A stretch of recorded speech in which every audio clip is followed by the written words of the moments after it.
Released on November 14th in the year 2000, Marilyn Manson's HolyWood is the third and final entry in a trilogy of concept albums that affectionately became known to fans as simply the Triptych. This is Manson's spirited response to accusations of inciting violence through music, holding up a mirror to an increasingly bloodthirsty, death-obsessed culture. Produced by Dave Sardy and Marilyn Manson, it's HolyWood, In the Shadow of the Valley of Death, tonight on Sounds Pretty Grim.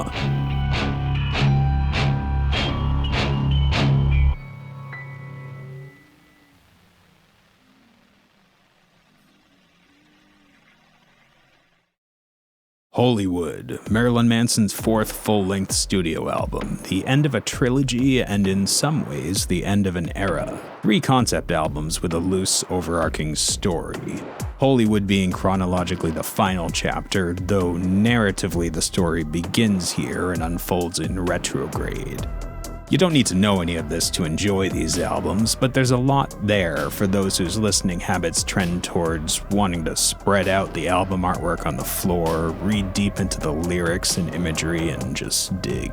HolyWood sees a return to the darker side after 1998's glam rock-infused Mechanical Animals, with a much more organic sound than 1996's Antichrist Superstar, though it's not entirely clear if Manson would have gone in this much more grim direction had his path not been irrevocably altered in 1999. On the morning of April 20th, 2 12th grade students entered Columbine High School in Littleton, Colorado, heavily armed with guns and incendiary devices. In a matter of minutes, they will have perpetrated what was, at the time, the deadliest school shooting in American history. Early reports identified the 2 gunmen as being dressed in all-black military garb. Through a perverse game of telephone, the all-black clothes description became all-black with face paint, which eventually transmogrified into a couple of hardcore Marilyn Manson fans. While this was debunked rather quickly, as the old saying goes, don't let facts get in the way of a good story. Unscrupulous journalists and those who'd been trying to cancel Manson for years quickly capitalized on the misinformation, and Manson became the face of and scapegoat for our most pressing societal ill: violence in entertainment. This idea was promoted with sensationalistic headlines from the tabloids, given an air of legitimacy by political opportunists, and amplified as it bounced around the 24-hour cable news echo chambers, which were just taking off in the late 1990s. These fledgling new media ventures desperately needed content, with journalistic standards coming in a distant second. This sort of thing happens every now and again.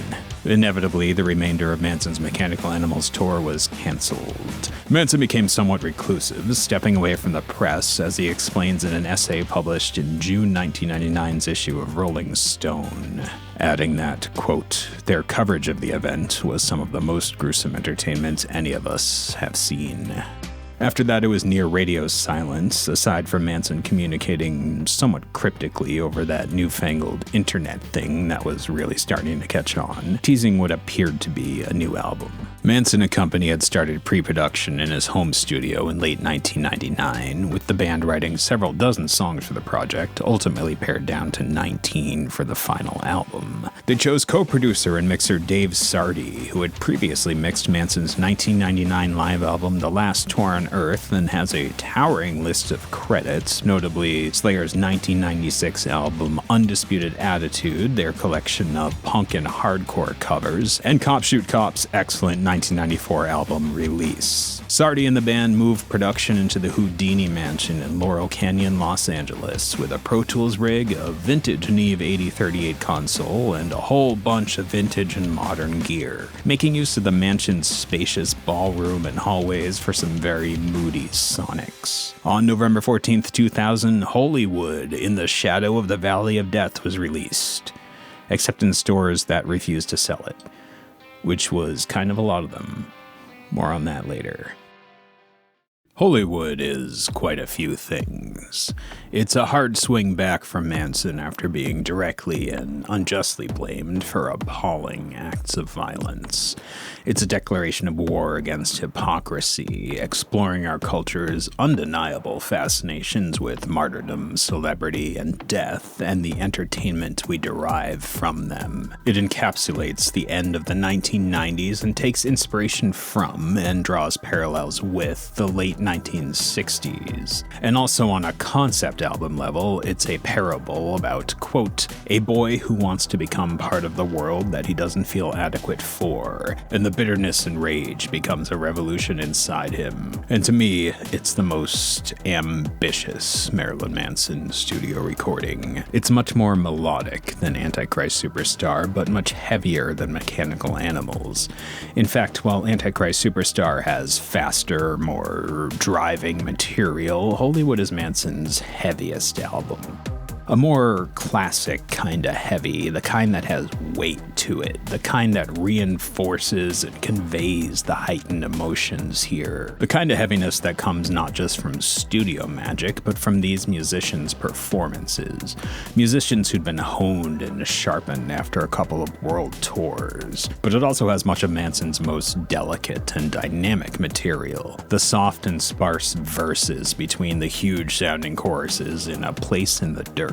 In the Shadow of the Valley of Death, an acoustic ballad where the rhythm section doesn't even kick in until halfway through, after which you'll hear the most beautiful sounding drums on the record. But the sonic signature of HolyWood, to me, is this intentionally vintage sounding production, and in particular the distortion. But it's not that industrial buzzsaw distortion that obliterates things that's more associated with the early and mid-90s Nothing Records stuff. It's this saturation where things are driven to the point where they just kinda bloom. You can really hear it on the drums especially. Put me in the motorcade. Put me in the death parade. Dress me up and take me.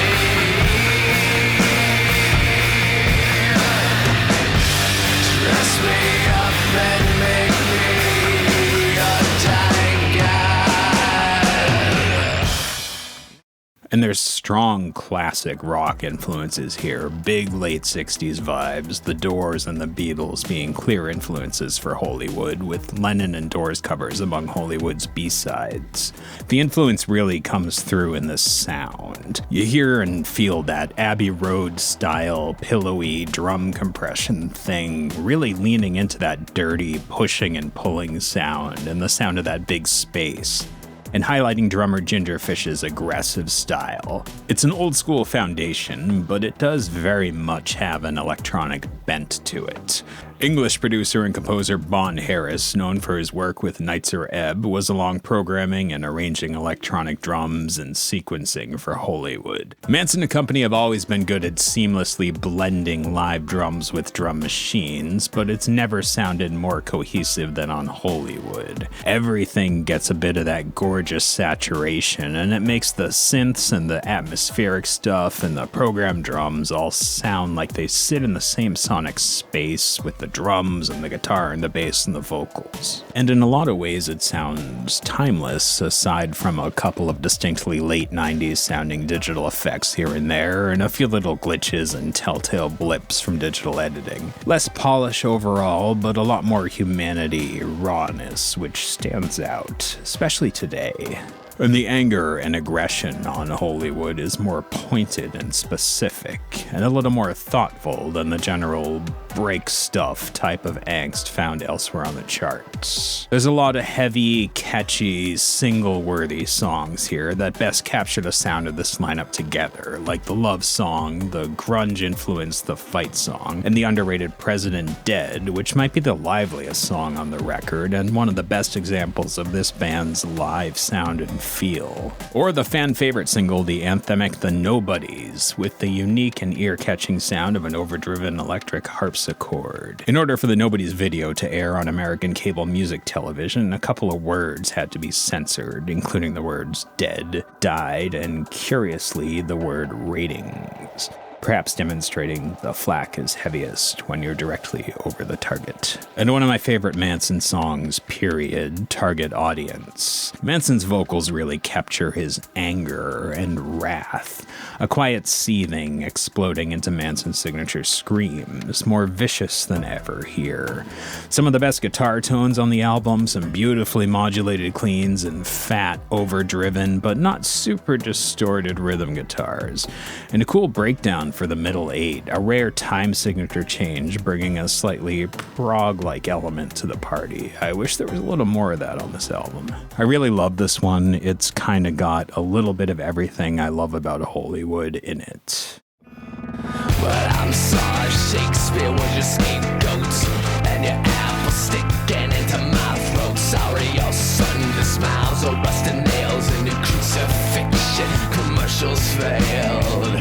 But I'm just a bit of fun, anonymous.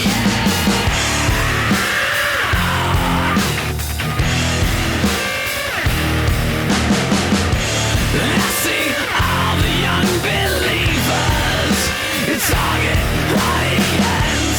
I see all the old deceivers, we all just sing that song.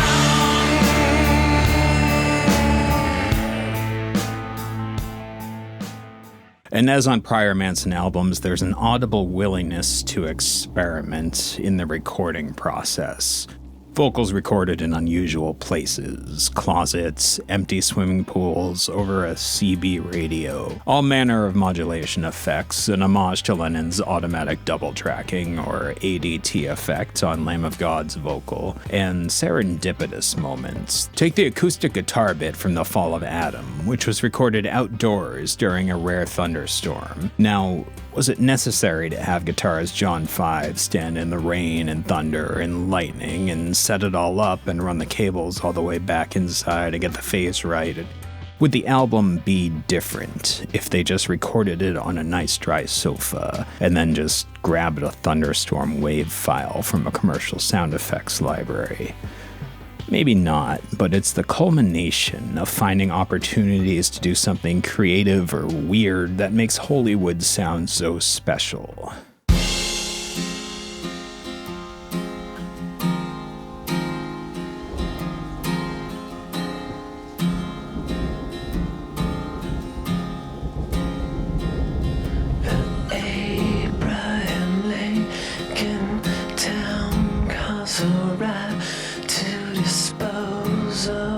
King and queen, they orchestrated dramatic scene for celebritarian needs. While Antichrist Superstar or Mechanical Animals may go down as the biggest Manson album of the triptych, HolyWood may just stand out as Manson's most important album. Making provocative art had always been one of Manson's hallmarks, and he'd been blamed for all sorts of crazy shit before, but until the post-Columbine scapegoating, the blame and the attacks weren't so specific, so widespread and so damaging. And that's what makes HolyWood so compelling. There's so much fire behind it, and it's a righteous fire. Manson's written before about the consequences of raising our kids on a steady diet of violence and hate and lies and hypocrisy, but here, post-Columbine, it's so much sharper and on target. Lyrically, I noticed that many of HolyWood's songs are from the perspective of we and us. We're the nobodies, we sing the death song, we have no future, we're disposable teens. Taking on the perspective of the younger generation while also standing with them. Antichrist Superstar and Mechanical Animals saw Manson's perspective a little more outside looking in, more observational. And while many Manson songs can appeal to the outcast or the rocker or the weird artsy kid, parts of HolyWood seem to have been written for a much more specific audience. To a lot of Manson fans, this big we was us outsiders who also just lived through this witch hunt and scapegoating. I think this is why HolyWood is so revered among many of the really hardcore fans. It wasn't exactly easy being a Manson fan in the immediate aftermath of Columbine. Fans would have been portrayed by trusted news sources as cultists who could potentially go off on a violent spree at any second. They just needed to hear the right combination of lyrics, like an incantation from some kind of sorcerer. HolyWood was, for a lot of fans, for me, solidarity, a rally cry, my little subculture's 1960s-esque protest song, a much-needed catharsis after some real bullshit. Without pandering or cynicism, it spoke to the core of why a lot of us Manson fans showed up in the first place. Today I'm dirty, and I want to be pretty. Tomorrow I know I'm just dead.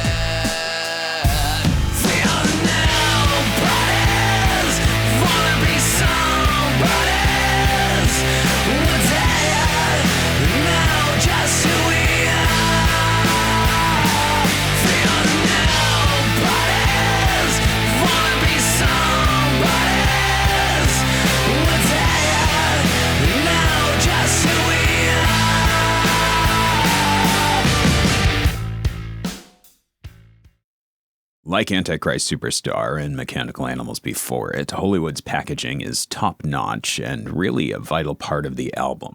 The album is split into multiple sections, similarly to Antichrist Superstar's 3 cycles or Mechanical Animals' binary split. This time it's divided into 4. A, In the Shadow. D, The Androgyne. A, Of Red Earth. And finally M, The Fallen. The album artwork was once again beautifully put together by P.R. Brown along with Manson and draws heavily from the occult, alchemy, and tarot. The cover image, a depiction of a crucified Christ with Manson's face, sans jaw, in striking chiaroscuro. An image of John F. Kennedy's coroner's report with burnt edges adorns the lower left. A recurring theme on this album, martyrdom and celebrity. A striking collection of tarot-inspired art based upon the Rider-Waite deck. They capture the tarot's flat, somewhat Byzantine artwork style and feature Manson and his band depicting various cards from the major arcana. Drummer Gingerfish lights the way forward as the Hermit.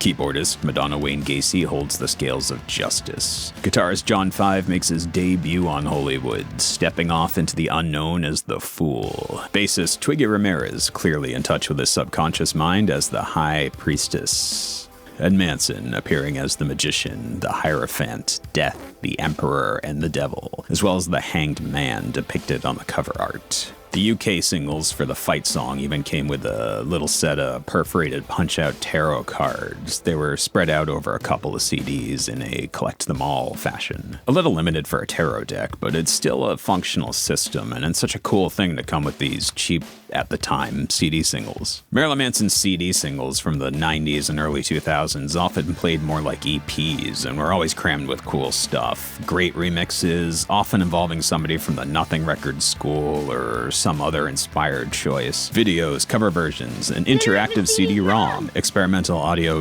nonsense, but HolyWood singles were on another level entirely. And I have to make special mention of the unfortunately extremely rare and badly in need of a reissue HolyWood vinyl LP, which is my favorite vinyl record and I think the definitive version of HolyWood, as if the album had been put together with the format in mind. I mean, the tracks are divided perfectly into their 4 chapters, one on each side of the 2 LPs, and I think the album actually works even better in terms of pacing when you have those natural start and end points, where you gotta get up and flip over or change the record.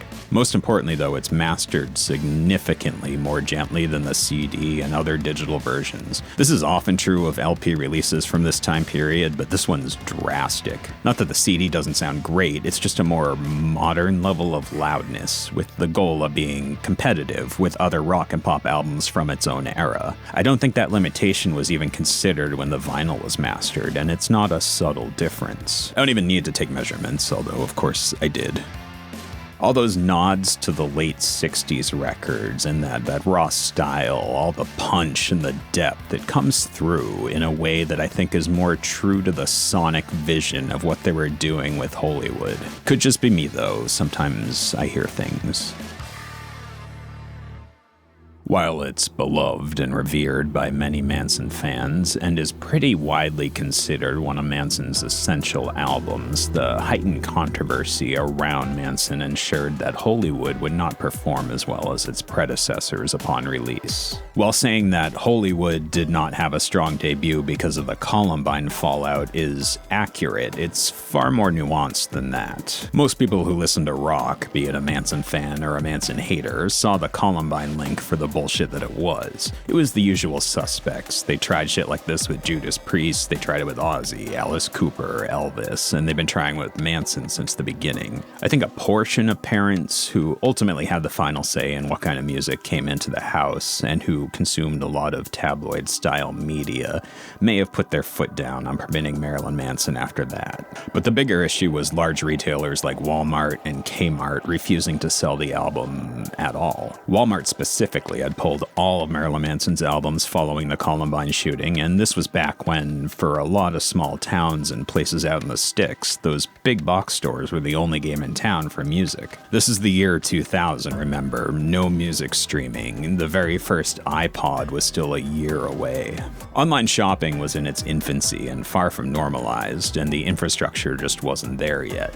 You didn't just casually buy a single small item like a CD and expect to get it quickly or cheaply. Actually, even the big books, music, and movie store where I was working my first job at the time in the Boston area, far from the Bible Belt, we were told to keep our copies of HolyWood behind the register. You had to come up and ask for it like it was some damn dirty porno. Back then, a lot of my regular music customers would just come in every Tuesday morning, the album release date, and pick a bunch of CDs from the new release rack, pay, and leave. No chit-chat, just weekly ritual. HolyWood not being on that new release rack in major stores across the nation absolutely hurt its sales significantly. My store even had this censored cover. It's the image from the back cover, the close-up with Manson and his missing jaw. And then some major retailers in Europe, and I think Canada, got a very censored Smell the Glove-esque album cover. Well, I think it looks like death. David, it looks like mourning. Every movie in every cinema is about death. Death sells. And one more thing, HolyWood is a very dark album.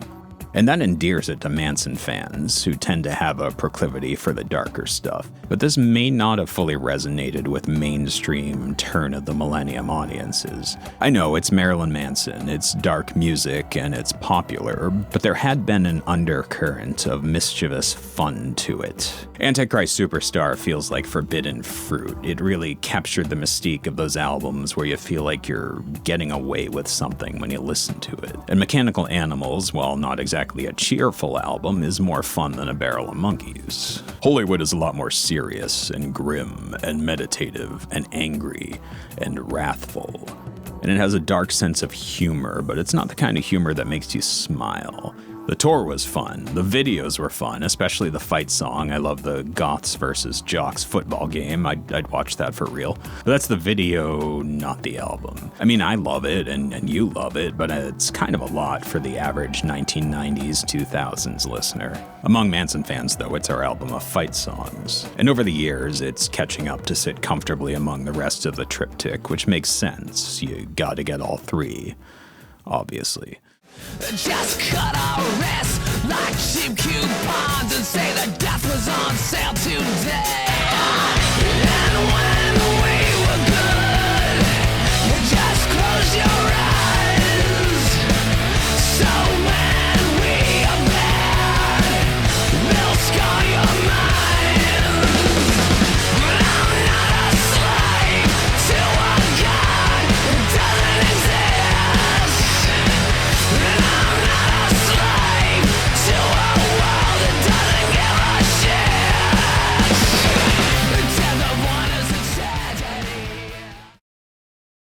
Seemingly making up for Mechanical Animals' truncated touring cycle, the Guns, God, and Government tour went on for a year and included a high-profile spot on Ozfest 2001, several European fests, and my personal favorite Manson show, the headlining slot at the 2001 WBCN River Rave at Foxborough Stadium. It was a good show, and there was a thunderstorm. The live band was formidable here. Manson live shows were always a spectacle, but at some point in the middle of Mechanical Animals' touring cycle, the band just clicked. The 1999 live album The Last Tour on Earth captures them during this time, and they're very good, but it was during the Guns, God, and Government tour where this lineup could hold their own with anybody. I mean, the tour saw broken bones, and arrests, and bomb threats, and cancellations, and protests, and of course, controversy. I do miss the days of being yelled at personally by protesters that had the common decency to show up at the venue with their signs and slogans, though. Nowadays, these fucking people just try to shut shit down via social media, which is very unsportsmanlike. There's nothing like getting in line a few hours early for a Manson show while there's a good old-fashioned Manson protest. By gar, it's been a while. HolyWood closes Manson's triptych, but moreover it feels like the end of an era, certainly for the band itself. While the band's lineup is often in flux, some particularly significant changes were coming.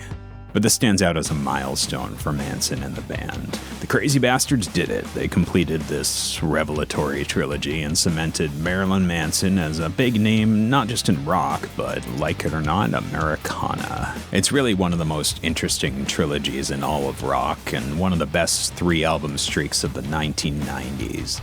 And yes, although HolyWood came out in late 2000, I do consider it a 90s album. Possibly one of the last 1990s albums, as it's so steeped in that pivotal era, that big shift on the cusp of a new world.